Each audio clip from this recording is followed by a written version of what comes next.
প্রার্থী তালিকা ঘোষণা হতেই বেলেঘাটাতে প্রচার শুরু করলেন কুণাল ঘোষ।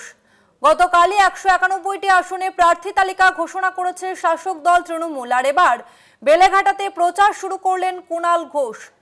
বেলেঘাটা থেকে লড়াই করতে চলেছেন কুণাল ঘোষ এবং প্রার্থী তালিকা ঘোষণা হতেই প্রচার শুরু করলেন কুণাল ঘোষ। দেওয়াল লেখনের মাধ্যমে প্রচার শুরু করলেন কুণাল ঘোষ। নিজের কেন্দ্রে তিনি জনসংযোগ করতে বেরিয়ে পড়েন সকাল সকাল। বেলেঘাটা কেন্দ্রে তৃণমূলের তরফ থেকে প্রার্থী করা হয়েছে কুণাল ঘোষ, আর প্রার্থী তালিকা প্রকাশ্যে আসতে একেবারে সকাল সকাল জোর কদমে প্রচার শুরু করলেন কুণাল ঘোষ। বেলেঘাটাতে ভোট প্রচারে কুণাল ঘোষ তিনি নিজের হাতে দেওয়াল লিখলেন, আর তারপরেই জনসংযোগ করতে বেরিয়ে পড়লেন কুণাল ঘোষ। দেবাশিস সেনগুপ্ত রয়েছে আমাদের সঙ্গে ফোন লাইনে। প্রতিনিধি দেবাশিস, প্রার্থী তালিকা বেরোতেই ভোট প্রচার শুরু করলেন কুণাল ঘোষ।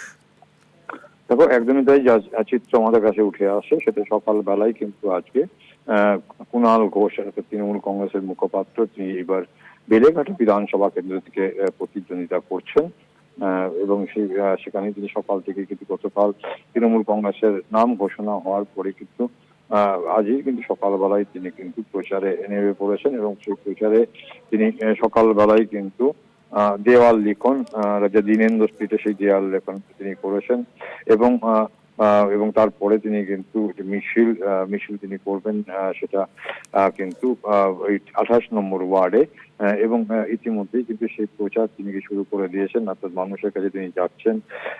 জানো যে ওই রাজ্যসভার সদস্য তৃণমূল কংগ্রেসের সাংবাদিক, তিনি কিন্তু প্রচারে তার মানুষের কাছে কিভাবে প্রচারের নিজেকে আকর্ষণীয় করে তুলতে হবে তা জানে। কেন আমরা দেখছি যে চিত্র আমাদের কাছে উঠে আসছে কুণাল ঘোষ তার যে সম্প্রতি যে ছবি যে তিনি অভিনয় করছেন সেই খুব পূর্বের একটি ছবি, সেই ছবি সামনে থেকে তিনি তার প্রচার শুরু করলেন। সেই চিত্র দেখা যাচ্ছে ফুলের মালা দিয়ে তার তৃণমূল কংগ্রেস কর্মী সমর্থকরা তাকে বরণ করে নিচ্ছেন এবং পাশাপাশি তিনি প্রচারে বেরোচ্ছেন, মানুষের কাছে যাচ্ছেন, সমস্ত মানুষের কাছে তিনি যাচ্ছেন এবং সেখানে তাকে তৈরি করার আবেদন রাখছেন। এবং যদিও জানি রাখি যে এই বেলেঘাটা সিটটা তৃণমূল কংগ্রেসের শক্ত ঘাঁটি, সেখান আজকে দীর্ঘদিন ধরেই পরেশ পাল বিধায়ক হয়ে আসছেন এবং সেই পরেশ পাল বয়সজনিত কারণে দল তাকে অন্য কাজে ব্যবহার করবে।